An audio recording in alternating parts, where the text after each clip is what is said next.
Ma'am, these coupons are expired and the system won't accept them. You need to pay full price or leave the items here. The words cut through the late afternoon quiet of the Navy Exchange Commissary at Naval Station Norfolk in Virginia, harsh enough to make several nearby shoppers pause their own checkout processes and turn to look.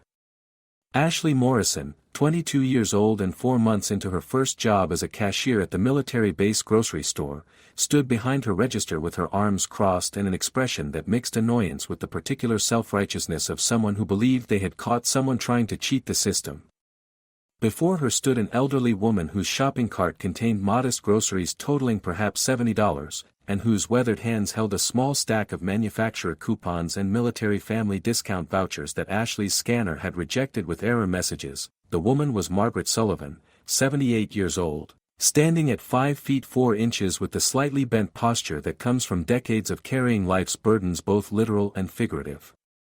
She wore simple clothes that looked like they'd been purchased years ago and maintained carefully, a floral print blouse that had been washed so many times the colors had faded, navy blue polyester pants with a carefully sewn patch on one knee, comfortable orthopedic shoes with worn soles, and a thin tan cardigan despite the Virginia summer heat.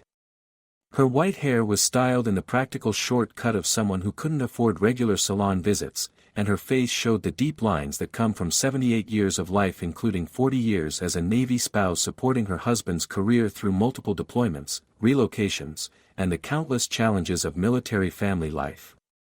To Ashley's eye, Margaret looked exactly like the kind of person who would try to use expired coupons to save a few dollars, someone trying to game the system rather than paying what they owed.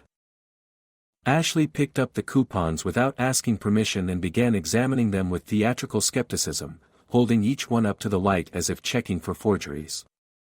Ma'am, look at these dates. This one expired 3 months ago. This one is from last year. And these military family discount vouchers aren't scanning properly, which means they're probably fake or stolen. I can't accept any of these. You'll need to pay the full price of $73.47, or I'll have to call security. The threat hung in the air, unnecessary and cruel. Several nearby shoppers exchanged uncomfortable glances, and one elderly gentleman at the next register over called out, "Young lady, maybe you should get your manager. Mrs. Sullivan has been shopping here longer than you've been alive." But Ashley was convinced she had caught someone trying to commit coupon fraud, and she was determined to handle it by enforcing what she believed were the rules. "Sir, I don't need my manager. I know the coupon policy. Expired coupons are not accepted, and suspicious military discounts need to be verified. That's store policy." Margaret slowly opened her worn purse and began searching for her wallet with hands that showed a slight tremor, whether from age or stress Ashley couldn't tell and didn't seem to care. "Dear, I've used these same discount vouchers for 40 years at this commissary. They're renewed annually by the Navy Family Services. Perhaps your scanner isn't reading them correctly. Could we try running them again, or could you enter the codes manually?" Her voice carried the patient tone of someone who had dealt with bureaucratic complications for decades and knew that kindness and persistence usually resolved issues. But Ashley interpreted Margaret's calm response as evidence of someone experienced in manipulating store policies. "Ma'am, I've tried scanning them 3 times. The system rejects them, which means they're invalid.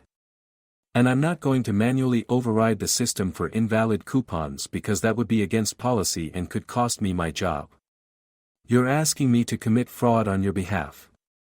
The accusation was delivered loudly enough that shoppers in 3 adjacent checkout lanes could hear clearly, and the embarrassment factor was rising rapidly. Before Margaret could formulate a response that might de-escalate the situation, a voice called out from the customer service desk with the sharp authority of someone who had just recognized a potentially serious situation developing.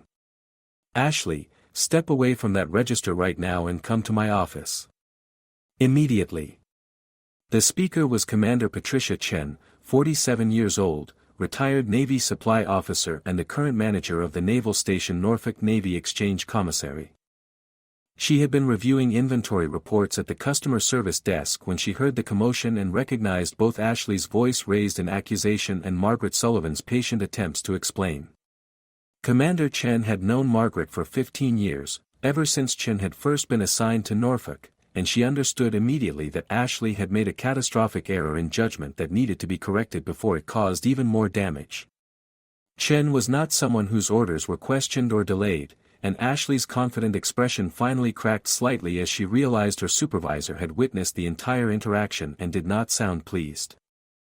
Ashley reluctantly stepped away from her register, leaving Margaret standing at the checkout with her modest groceries still unbagged and her coupons scattered on the counter. She walked to the customer service office with diminishing confidence, aware that every customer in the store was now watching her and sensing that perhaps she had mishandled the situation. Chen waited until Ashley was inside the small office before speaking, her voice carrying the controlled intensity of a military officer who was profoundly disappointed in someone under her command. "Do you have any idea who you just publicly humiliated?" Ashley shifted uncomfortably. "Ma'am, she's a customer who was trying to use expired coupons and invalid military discount vouchers. I was enforcing store policy regarding that woman," Chen interrupted, her voice sharp as a blade, "is Margaret Sullivan.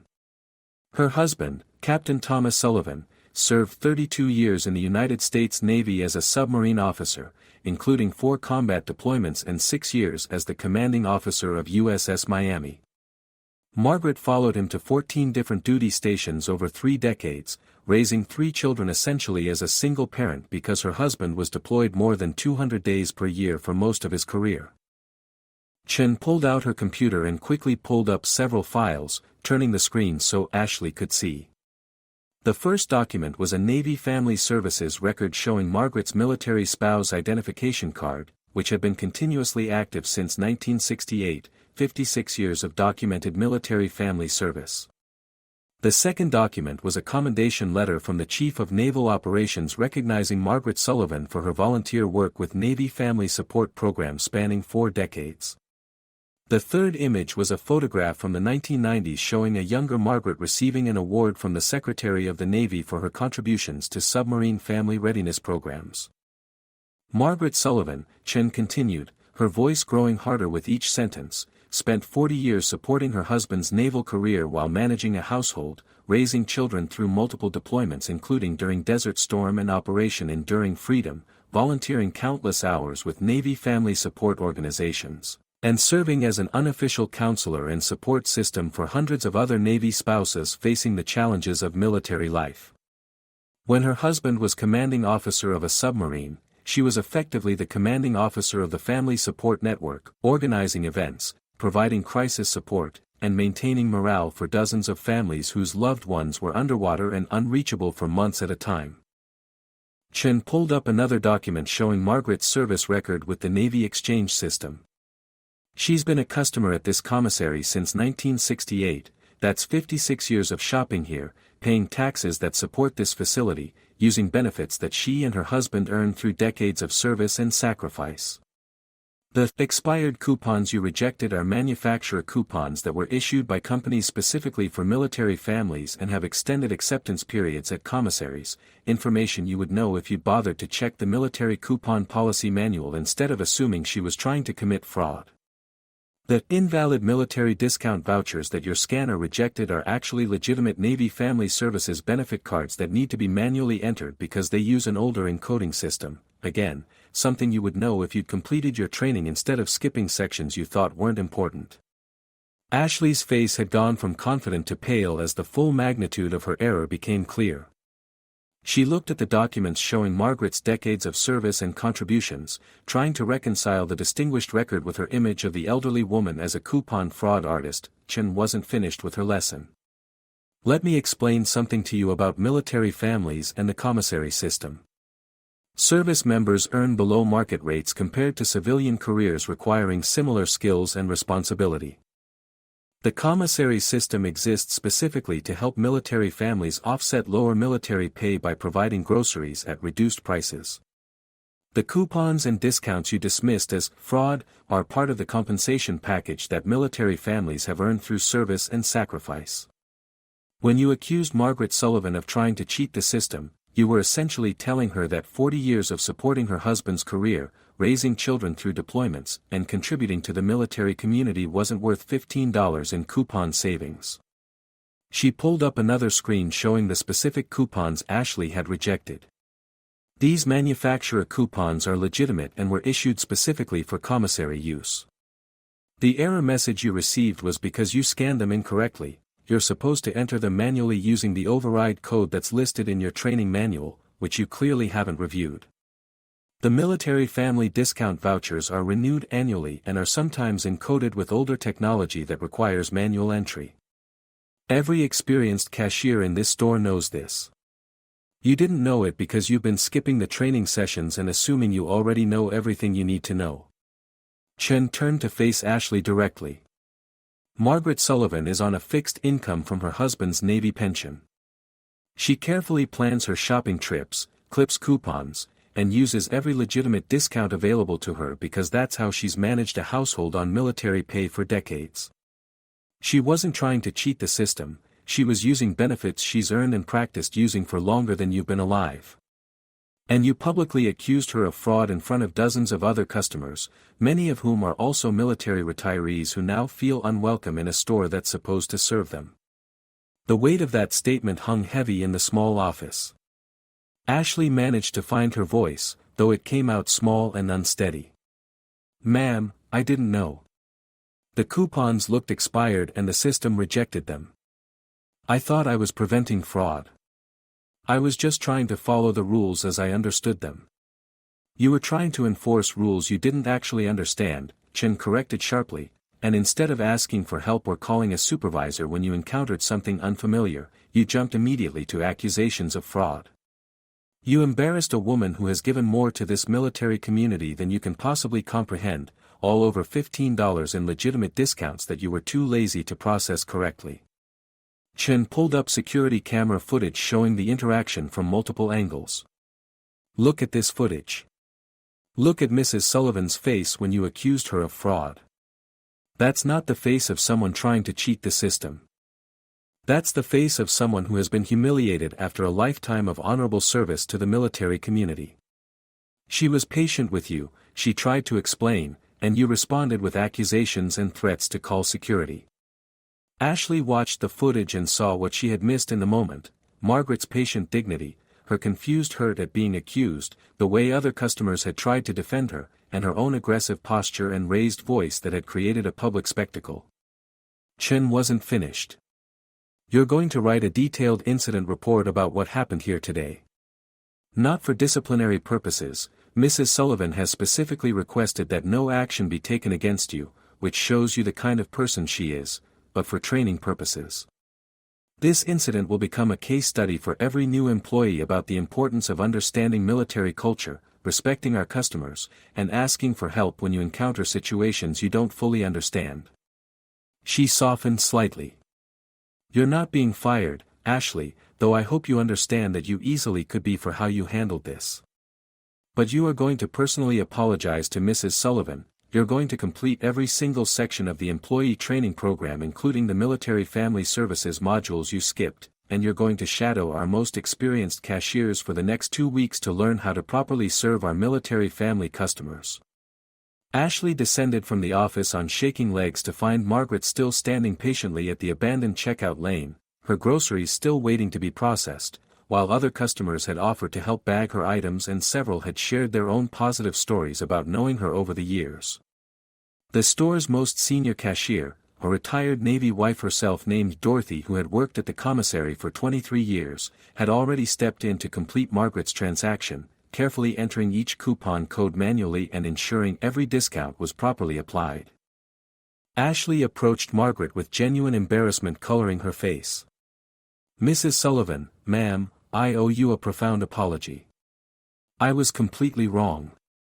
I didn't understand the coupon policies, I didn't know how to properly process military family discounts, and I accused you of fraud when you were simply using benefits you've earned and deserve.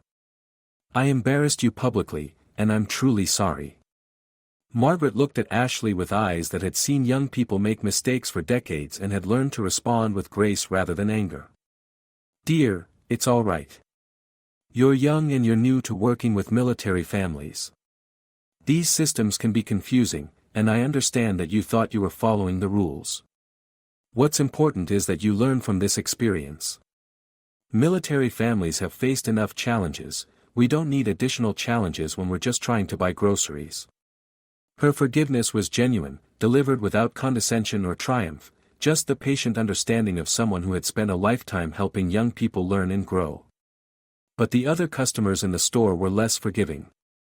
Several of them approached Ashley over the following days to share their own stories of Margaret Sullivan's contributions to the Norfolk military community, how she had helped a young Navy wife navigate the challenges of her first deployment, how she had organized meal trains for families facing medical crises, how she had provided emergency childcare for dozens of families over the years, how she had been a source of wisdom and support for 3 generations of Navy families.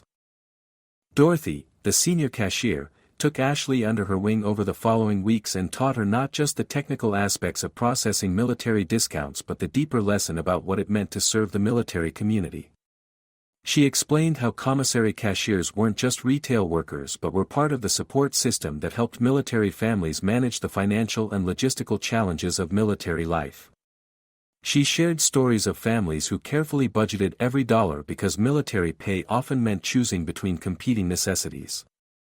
She explained how those expired coupons and invalid discounts represented hours of careful planning by spouses who were managing households alone while their partners deployed to dangerous places. Over time, Ashley's perspective shifted from seeing customers as potential problems to seeing them as people with their own stories, challenges, and dignity deserving of respect. She learned to recognize the older women with outdated hairstyles and worn clothes not as people trying to cheat the system but as members of a generation who had sacrificed personal careers and comfort to support their spouse's military service.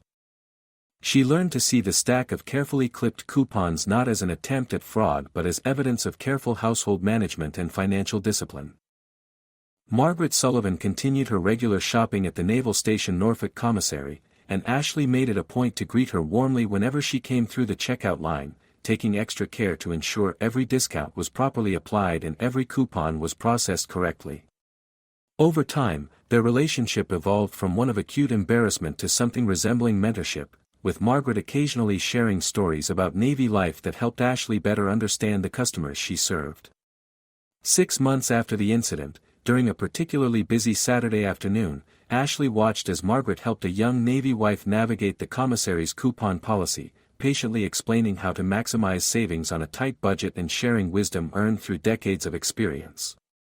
Ashley saw in that moment what she had almost damaged with her hasty accusations, a community of mutual support where experienced families helped newer families navigate challenges, where knowledge was shared freely, and where dignity was preserved even in difficult circumstances. The story of what happened became part of the commissary's training program, anonymized but preserved as an important lesson.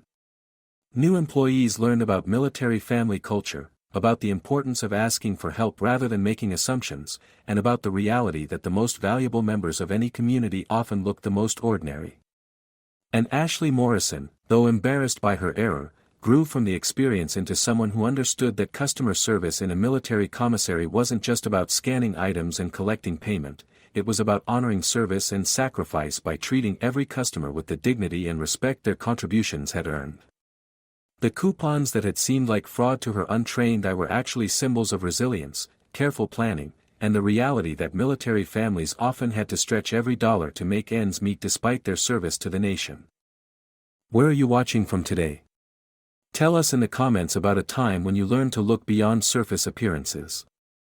Subscribe to Hidden Legends for more stories proving that honor and sacrifice often come in humble packages.